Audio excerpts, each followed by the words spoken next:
La tradition dans ce forum, c'est aussi de célébrer la coopération Sud-Sud dans le cadre des trophées de la coopération Sud-Sud. Et les entreprises sont à l'honneur parce que sans les entreprises, nous ne transformons pas notre société, notre tissu social et nous ne créons pas assez de richesses.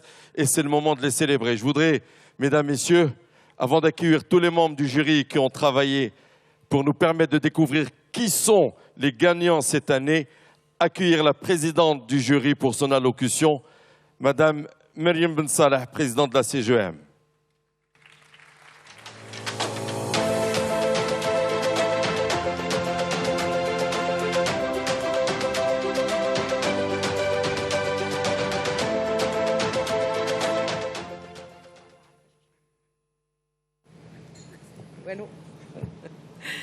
Bismillahirrahmanirrahim.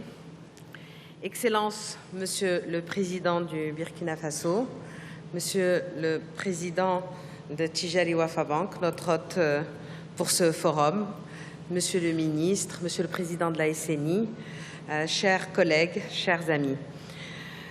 Alors, bien évidemment, tout au long de ces 2 jours, les interventions, les échanges ont été denses et Monsieur le Président nous fera le bilan des B2B, des B2G, mais également du taux de participation et du taux de maillage et du pourcentage de maillage entre nous déjà entrepreneurs. Et je voudrais, pour cette cérémonie, dire quelques mots très rapidement.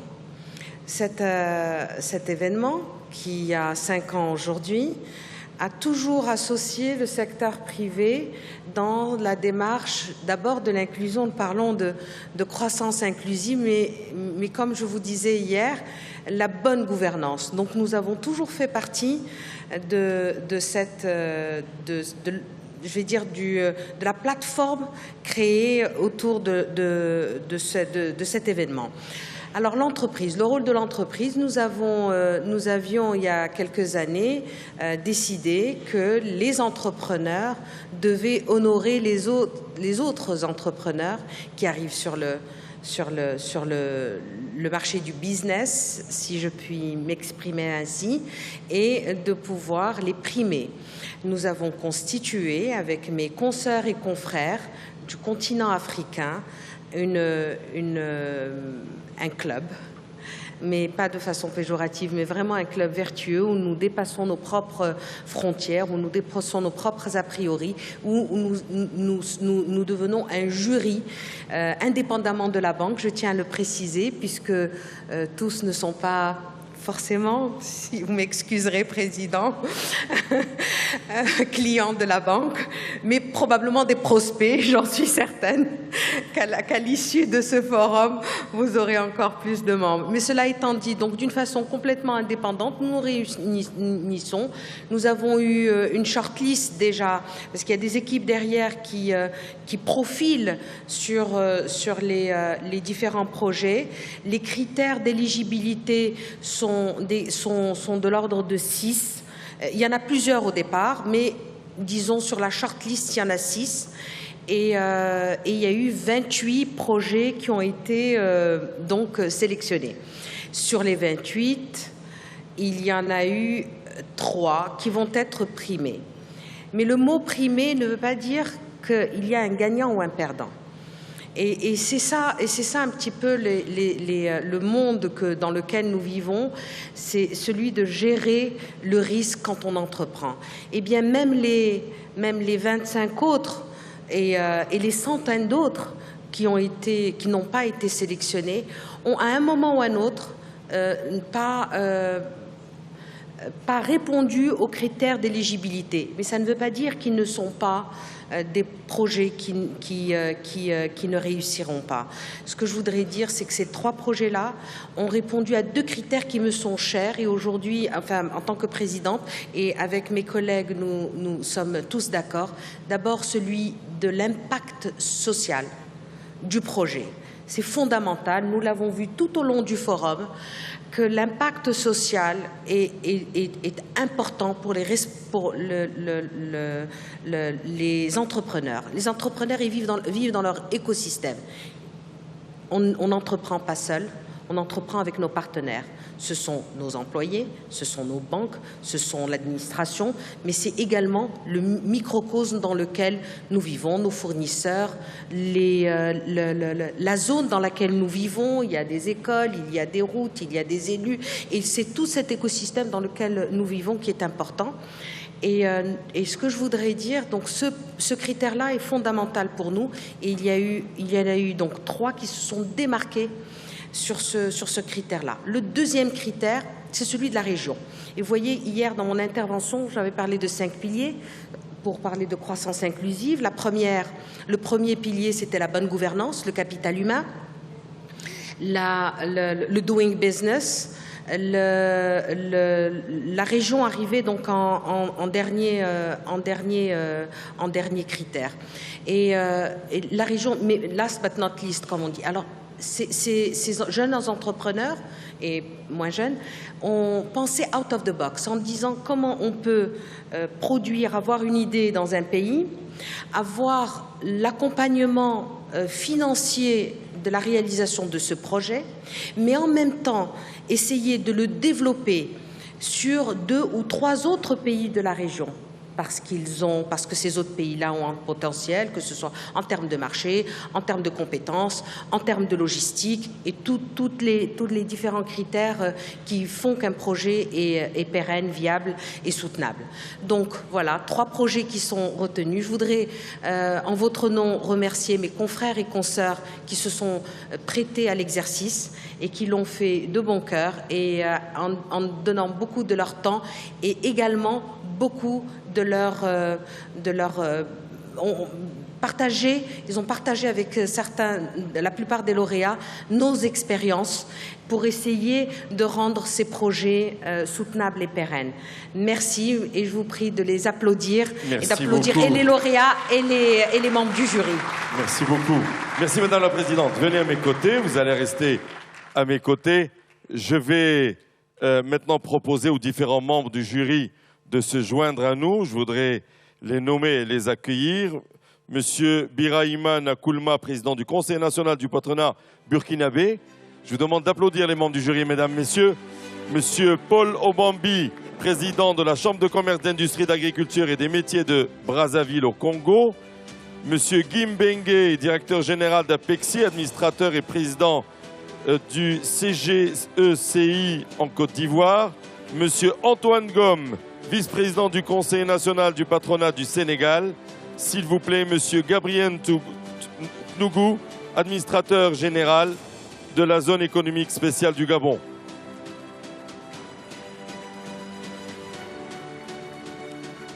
Voilà les gens qui ont planché avec beaucoup de sérieux et ont mis beaucoup de temps et beaucoup de discussions dans le cadre de ce jury. Et j'ai envie de vous dire, mesdames, messieurs, vous n'êtes pas sortis de l'auberge, parce qu'on va applaudir pendant longtemps ce matin. Croyez-moi, parce que célébrer les entreprises, ça mérite de saluer leurs efforts par vos efforts, et on a besoin de sentir que vous êtes derrière elles, s'il vous plaît. Ça va, mon cher doyen? Oui, ça va très bien. Merci. Ça s'est bien passé? Exactement, très bien passé. Vous avez eu beaucoup de discussions? Nous avons tous travaillé dans un esprit de collaboration et nous avons donc arrivé à des résultats satisfaisants. Vous faites de la diplomatie, vous, hein? On prend le temps et les résultats sont satisfaisants, mais ce qu'il ne veut pas avouer, c'est qu'il y a des moments, il y a eu des discussions. On se posait la question, c'est plutôt celle-là ou plutôt celle-là, telle entreprise a fait ceci, et ça a pris un peu plus de temps que prévu. En tout cas, merci beaucoup pour tous les efforts que vous avez faits, vous allez rester à mes côtés. Et je vais prier le président d'Attijari Bank, M. Kitseni, de venir à mes côtés, s'il vous plaît, Monsieur le Président. Et je voudrais aussi prier le président de la SNI, M. Hassan Arli, de venir à mes côtés. Venez, approchez un peu, s'il vous plaît, on a de la place sur scène. Venez, approchez un peu, approchez, mesdames, messieurs. Venez, messieurs les présidents. Et je vais vous proposer de découvrir maintenant, si à la régie on peut m'aider sur les écrans, les entreprises qui sont restées en fin de liste nommés pour ces trophées de la coopération Sud-Sud. Nous allons découvrir les entreprises et ensuite, nous découvrirons parmi ces entreprises lesquelles repartiront aujourd'hui avec le trophée. Et croyez-moi, en général, elles sont fières de repartir avec ce trophée parce que c'est du rayonnement exceptionnel à l'échelle du continent qu'elles obtiennent. Allez, on va découvrir les entreprises les unes après les autres. Sania, en Côte d'Ivoire.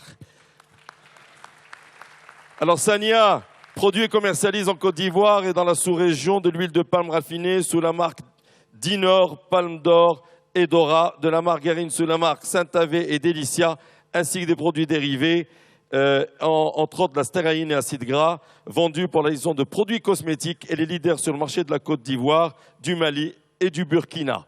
L'entreprise s'appelle Sania, je vous demande d'applaudir. Ensuite, une deuxième entreprise. Alors, elle est marocaine, celle-là, je la connais. Intelsia propose une offre globale d'onshore, nearshore, offshore. Il faut que je retourne à l'école. Hein. Onshore, nearshore, offshore et plusieurs services de sur mesure. Le groupe a notamment développé l'expertise dans plusieurs métiers. Le business process outsourcing commercial, la gestion proactive de la relation client, le support technique, le service client, les enquêtes et les sondages et l'insourcing. Et je trouve que c'est magnifique parce que ça met en valeur le capital humain du continent dans ce métier. Bravo à Intelsia.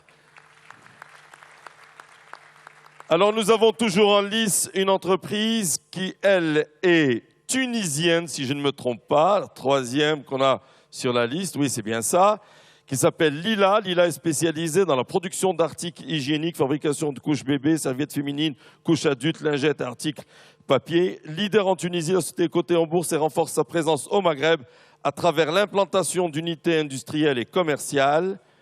Et je voudrais saluer particulièrement cette entreprise parce que c'est la seule entreprise, non il y en a deux, mais celle-là est dirigée par une femme.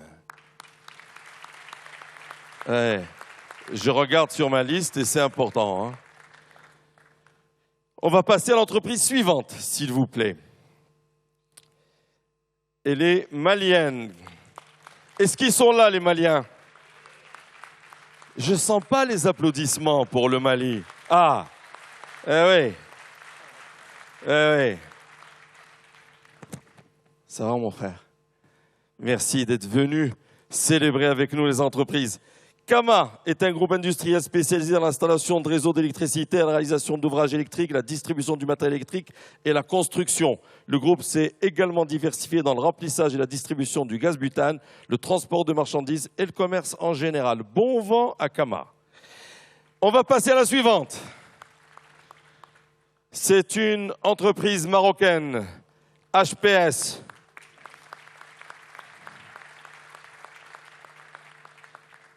Ouais, il se trouve que j'ai une relation particulière avec cette entreprise parce que j'adore son président et ses équipes. Et je vais vous faire une confidence. À chaque fois que je vais chez eux, j'ai l'impression d'avoir voyagé sans visa. J'ai l'impression de rentrer dans une multinationale exceptionnelle où les gens parlent toutes les langues, ont une intelligence exceptionnelle. Et je trouve ça magnifique. Et si vous avez l'occasion de les rencontrer et de les visiter, vous allez voir qu'il se passe des choses fantastiques en Afrique. Ah oui, absolument. Merci, Madame la Présidente.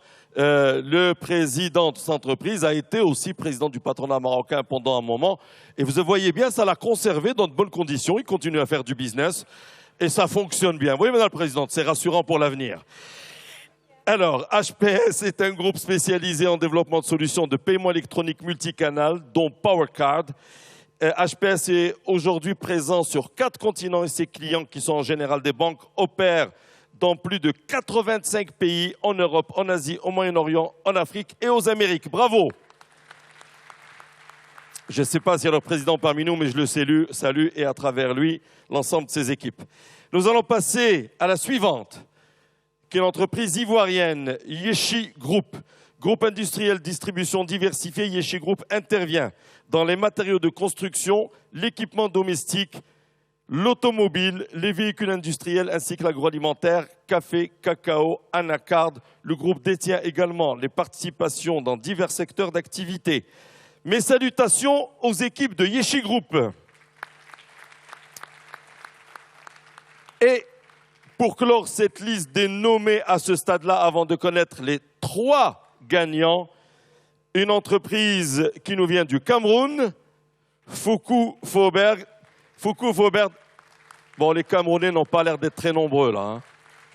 Ah si, quand même. Oui. Et la première entreprise d'un groupe créé en 1983 par un entrepreneur self-made man. J'adore les self-made men. J'adore les self-made men. Sans les self-made men, il n'y a pas d'entrepreneuriat vrai dans notre continent. C'est grâce à vous. Alors, en plus, c'est terrible. Même l'anglais devient une langue difficile. J'adore les self-made women avant les self-made men. Et en fait, j'adore les entrepreneurs qui se construisent eux-mêmes, et ça, c'est important. Alors, Monsieur Bernard Fokou, cette entreprise commercialise des biens de consommation, de quincaillerie et d'équipement au Cameroun et dans la sous-région. Mesdames, Messieurs, voilà les 7 entreprises qui sont restées en fin de course et nous allons découvrir ensemble quelles sont les entreprises aujourd'hui qui vont obtenir ces trophées dans le cadre de la coopération Sud-Sud. Alors, avant de découvrir quelles sont les entreprises qu'on va avoir en lice pour ce trophée, je voudrais d'abord préciser que nous allons remettre aujourd'hui 3 prix comme ça a été annoncé par la présidente. Un premier prix qui est un prix silver, un second prix qui est un prix gold et un troisième prix qui est un prix platinum. Alors évidemment, les platinum, bon, mais déjà, si j'ai silver, déjà toute la presse va parler de moi. Oui. C'est le continent des mines, oui, bien sûr. Et des pépites, oui. Et c'est le continent surtout des talents et des femmes, des hommes qui font des choses fantastiques. Et je voudrais demander à ma jeune hôtesse de me ramener le premier trophée. On ne va pas découvrir pour l'instant qui est le gagnant, on a encore le temps, mais on va commencer par le silver et je voudrais d'abord demander à M. Gimbengue, M. Antoine Gomme, si vous voulez bien avancer un tout petit peu, messieurs, venez. Je vais demander au président de la SNI aussi d'avancer, Monsieur le Président, si vous le voulez bien, et tous les 3, vous allez accueillir la personne que nous allons découvrir. Mesdames, Messieurs, le prix Silver pour... Donnez-moi un peu de musique en régie parce qu'il faut qu'on mette ce qu'il faut. Le prix Silver, cette année, pour les trophées de la coopération Sud-Sud, est décerné à une entreprise de Côte d'Ivoire, Sania.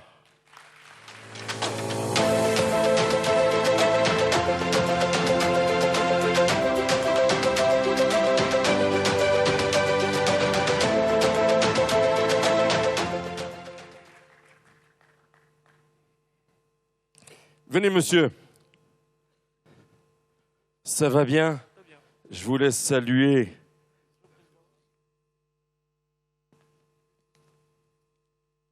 Monsieur le Président de la CINI, au milieu, vous allez remettre tous les 3, s'il vous plaît. Venez. Allez. Pour la photo, pour les journalistes.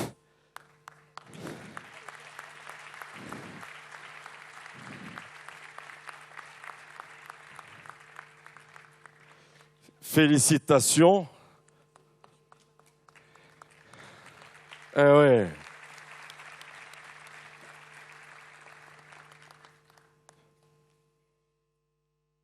Comment vous appelez-vous?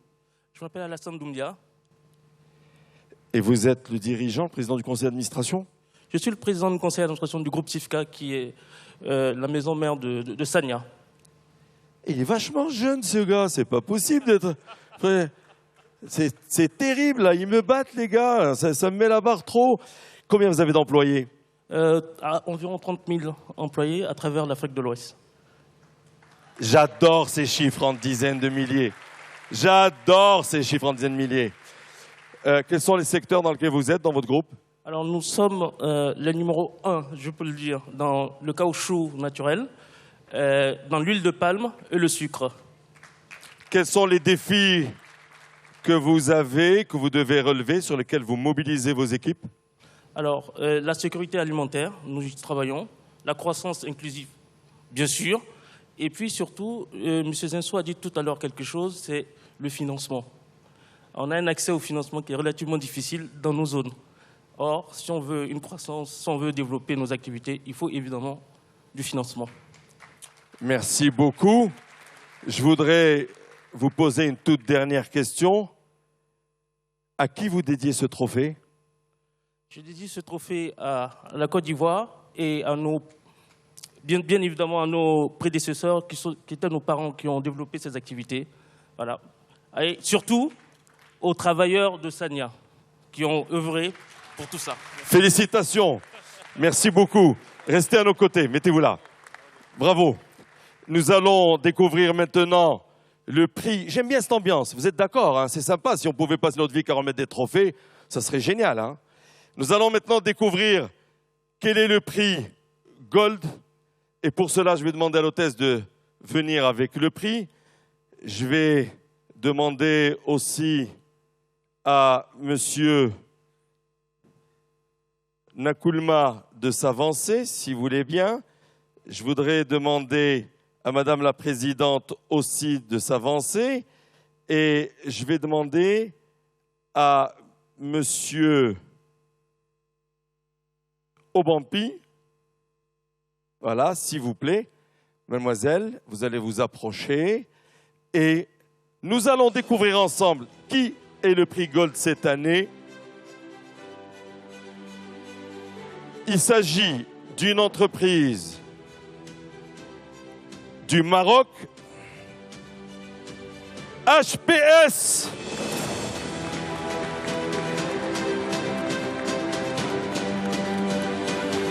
Aouno. Je ne peux pas m'empêcher. Félicitations. Entreprise qui apporte l'intelligence et les technologies africaines sur 5 continents, apporte des systèmes sécurisés auprès de banques dans le monde entier.